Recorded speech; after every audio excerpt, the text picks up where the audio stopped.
Hi friends, I really miss you guys. I hope everybody's home having fun with their families and staying healthy. My grandchildren, which I am here with, are going to read you a book. It's called Toot Twit. It's about an owl. Here we go. Toot Twit.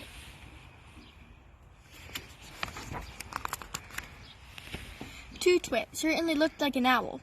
He had the eyes of an owl, the beak of an owl, and the feathers of an owl.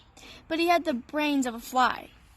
I thought owls were supposed to be clever, said the fox cubs. They are, said their mom. So why does Toot Twit keep crashing into his tree?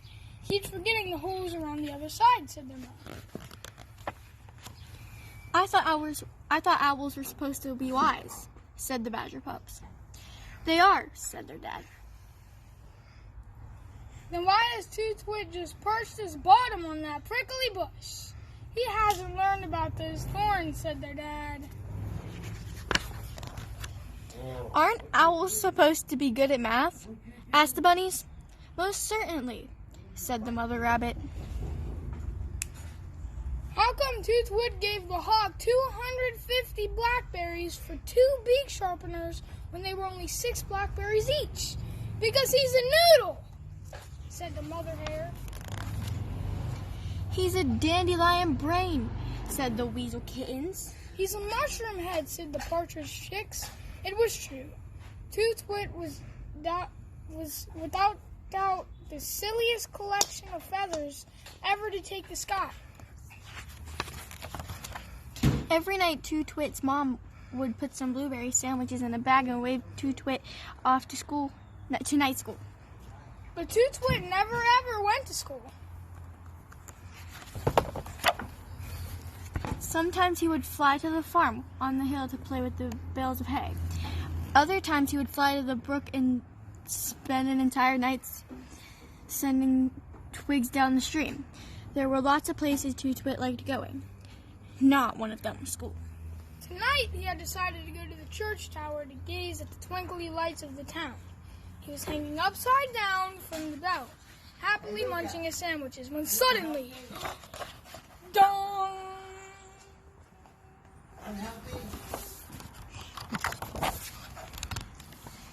He was shaken to the roots of his feathers. What's happening? He squawked. Make it stop, he screeched. But it didn't stop. It wouldn't stop. The clangs kept clanging, and the clanging, and the dings kept dinging and dong. Finally, thankfully, after 2 long ding-dong hour, the church bell stopped ringing and Toot Twit stopped wobbling. With a squeak and a squawk, Toot Twit raced back to the forest.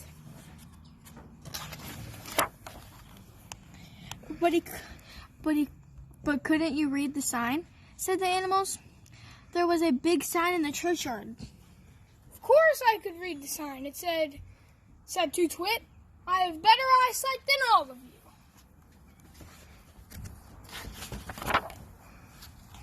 Well, if you could read the sign, tell us what it said then, said the magpie chicks. It said, "This is the church," guessed Toot Twit. No, it didn't, said the fox cubs. The pastor lives here? Guessed Toot Twit. No, said the partridge chicks.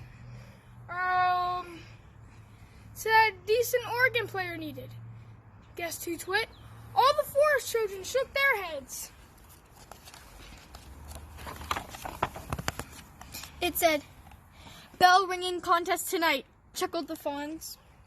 8 till 10, giggled the badger pups. Sandwiches provided, laughed the weasel kittens. You can't read at all, can you? Hooted the animals.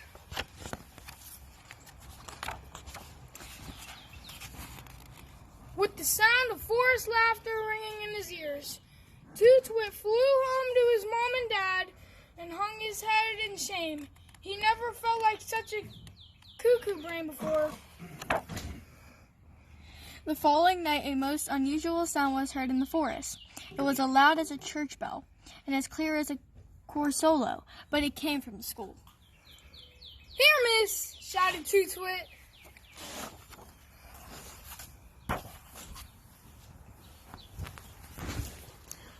That was an awesome book. And you guys take care, and I love you and hope to see you soon. Bye-bye.